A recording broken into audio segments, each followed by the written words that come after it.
अस्सलाम वालेकुम, आप देख रहे हैं इनसाइड पाकिस्तान। मैं हूँ मोहम्मद ज़फ़ीर। मुल्क भर में सैलाबी सूरत हाल और उसके बाद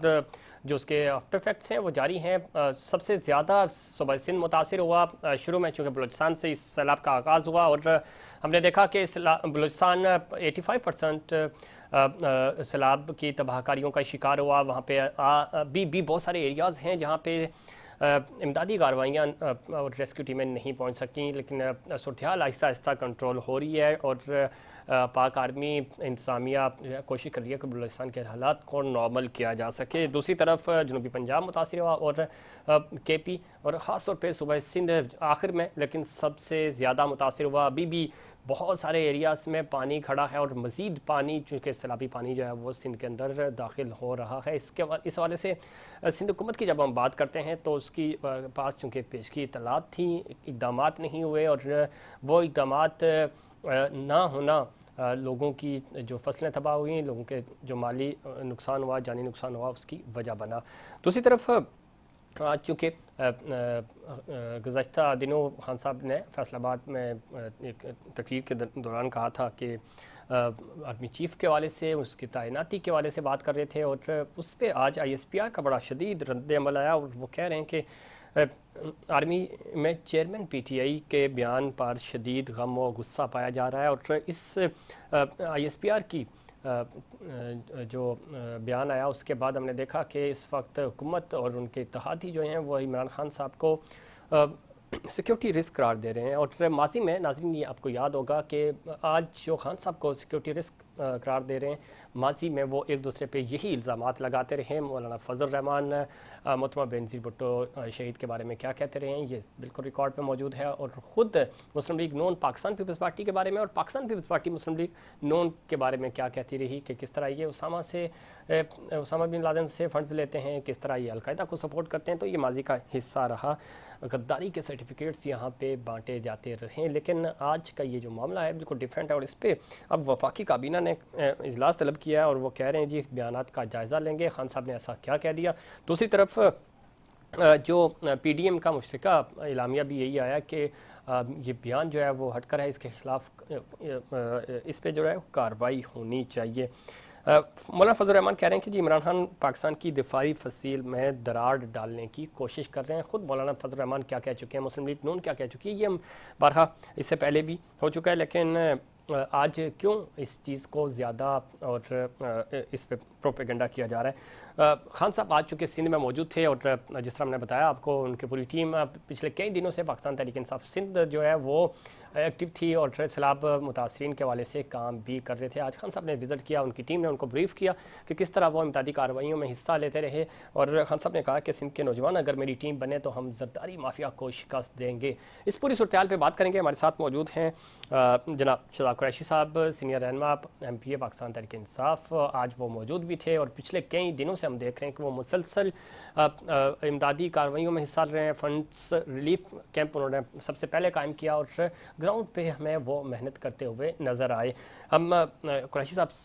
से जानेंगे कि वो किस तरह इस एक्टिविटीज़ कैसी रही और क्या सूरत हाल है इस वक्त सूबा सिंध की सैलाबज़दा इलाकों की, और वहाँ चूँकि वो पिछले कई दिनों से मौजूद हैं उनसे उनका जानेंगे कि हालात किस तरह के हैं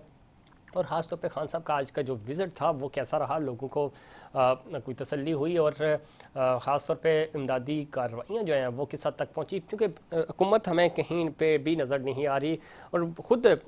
CM सिंध ये बात कह चुके हैं कि हम बेबस हैं, हमारे पास चूँकि पानी बहुत ज़्यादा आया और ख़िलाफ़ तवक्को बारिशें हुई हैं, हमें उम्मीद नहीं थी, हमारी तवक्कुआत के बरक्स ये सब कुछ हुआ, इसलिए हम उस इतनी बड़ी तैयारी कर भी नहीं सकते। और वो कहें हमें नज़र आ रहा है कि जो इंतज़ामी गफलत है वो बारहा इस पूरे अमल में नज़र आती है। इक़दामात नहीं थे, पेशगी इतलात होने के बावजूद जो इक़दामात होने चाहिए थे, जो 15 साल से पाकिस्तान पीपल्स पार्टी सूबे में हुकूमत कर रही है और इस सूबे में अगर सैलाब आ जाता है, पहले लोग खुशहाली से मरते हैं हमने देखा और पानी की बूंद बूंद को तरसते हैं, फिर जब मानसून और इस तरह का जो बारिशों के स्पेल्स आते हैं उसके अंदर फिर यही अवाम जो हैं वो पानी ज़्यादा होने की वजह से डूब कर अपनी जानें गंवा देते हैं। ये अलमिया रहा इस पूरे सिंध का। और गुज़श्ता कई दिनों से ज़रा जब सैलाब की सूरत हाल है इसकी हम बात करते हैं, तो ये सारी चीज़ें सिंध हुकूमत के इक़दाम होने चाहिए थे। और बहुत ज़्यादा ये बातें भी कही जा रही हैं कि शायद ऐसे एरियाज जो बड़े हैं, जो ज़्यादा असर रसूख वाले लोग हैं, उन्होंने अपनी ज़मीनें बचाई और गरीब आबादियों की तरफ पानी मोड़ा। इस पर बात करेंगे। शादाब कुरैशी साहब हमारे साथ मौजूद हैं। कुरैशी साहब से हम कोशिश करेंगे रब्ता हमारा बहाल हो सके और उनसे जाने के वो चूँकि सक्खर में मौजूद थे आज, और वैसे भी डिफस से वो इस पर बड़ा ज़बरदस्त काम भी कर रहे हैं, और ख़ास तौर पे पाकिस्तान तहरीक इंसाफ इमदादी कार्रवाइयों में कैसे हिस्सा ले रही है। खान साहब ने आज क्या वादे किए अपने सिंध के अवाम के साथ, और क्या रिलीफ मिलेगा उनको, चूँकि फ़ंड रेजिंग के हवाले से जब हम बात करते हैं, पाकिस्तान तहरीक इंसाफ ने इसका आगाज़ किया था और बड़ी ज़बरदस्त फ़ंड रेजिंग का और बड़ा अच्छा रिस्पॉन्स आया था। उसके बाद बिलावल भुट्टो जरदारी साहब ने फ़ंड रेजिंग के हवाले से पूरी दुनिया से दोस्त ममालिक से अपील की, और उन्होंने भी खरबों रुपए का फ़ंड इकट्ठा किया, उसकी एग्जीक्यूशन और ख़ास तौर पे जो सैलाबी एरियाज़ हैं वहाँ से लोगों की दूसरी महफूज मकामात तक मुंतकली, और साथ ही साथ उनकी आबादकारी, उस वाले से क्या इक़दाम किए जा रहे हैं। और जो NGOs काम कर रही हैं उनको हमने देखा कि इतनी बड़ी तादाद में NGOs काम कर रही हैं, लेकिन वहाँ से जब NGOs के लोगों से, रज़ाकारों से बात होती है, तो वो ये बताते हैं कि सूरत हाल बहुत ही ख़तरनाक है, सूरत हाल ख़तरनाक हो भी सकती है। मज़ीद लोग भूख और इफलास से मर रहे हैं, और ज़ाहिर जब इस तरह की सूरत हाल होती है तो उसमें जो वो एरियाज़ जहाँ पे दूर दराज के इलाके हैं, सड़कें चूँकि टूट फूट का शिकार हो गई, पानी हर जगह है, लोग कश्तियों के ज़रिए जो रज़ाकार हैं NGOs के और पाक फ़ौज के जवान हैं या हुकूमती जो इंतज़ामिया है, वो जो इक़दाम कर रही है, वो चूँकि कश्तियों के ज़रिए लोगों तक इमदाद पहुँचाई जा रही है, और कोशिश की जा रही है कि वो एरियाज़ जहाँ पे पानी अभी तक खड़ा है वहाँ से लोगों को रेस्क्यू किया जा सके और खुश्क और महफूज मकामात तक उनकी मुंतकिली हो सके, ताकि लोग जो परेशान हैं, जो इस सूरत हाल से दो चार हैं, उनकी जानें बचाई जा सकें। और जो आगे आने वाला मौसम है वो चूँकि और शदीद है, ख़तरनाक है, सर्दियों की, ज़्यादा मौसम की सख्तियों से बचने के लिए उनको फौरी तौर पे टेंट सिटी में मुंतकिल करना होगा। और टेंट सिटी में मुंतकिली इसलिए भी ज़रूरी है चूँकि बीमारियाँ फूट रही हैं। हम देख रहे हैं कि वहाँ से जो चीज़ें, जो रिपोर्ट्स आ रही हैं वो बड़ी ख़तरनाक हैं, और वो नुकसानदेह हो सकती हैं। इस पूरे जो सैलाबी मुतासरीन हैं उनके लिए ये दोहरी तकलीफ़ का बायस बन सकते हैं कि वो पानी से डूबने से तो बच गए, लेकिन वो जो इस वक्त अमराज फूट रही हैं उनका शिकार ना हो जाएं, उनको महफूज रखा, उनको बचाना सबसे पहली तरजीह हमें नज़र आ रही है इस वक्त। और ये कोशिश जो है वो NGOs की तरफ से भी और हुकूमती जो इक़दाम हैं उनकी तरफ वो भी हमें करते हुए नज़र आ रहे हैं। लेकिन ज़ाहिर बहुत बड़ी तादाद में अब भी जो नंबर्स वहाँ से आ रहे हैं, चूँकि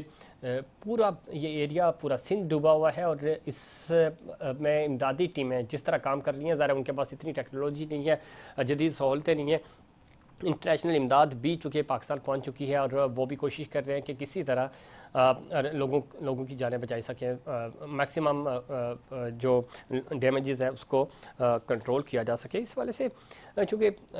जब हम इक़दाम की बात करते हैं और ख़ास तौर पे जब सिंध हुकूमत की बात करते हैं, तो बहुत सारे गिले शिकवे हमें नज़र आ रहे हैं। हुकूमत के जो वाटर्स हैं, लाड़काना की बात करें, सक्खर की बात करें, नवाबशाह की, खैरपुर की बात करें, ये पूरा एरियाज़ हैं जो पानी में डूबे हुए हैं। और इस पे जब पानी चूँकि बहुत ज़्यादा है, और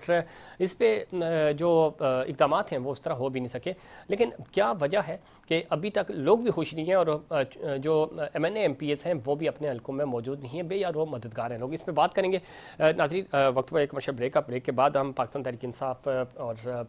PPP का मौक़िफ़ भी लेंगे और जानेंगे कि इस वक्त सैलाबी सूरत हाल क्या है। लेकिन उससे पहले कमर्शियल ब्रेक।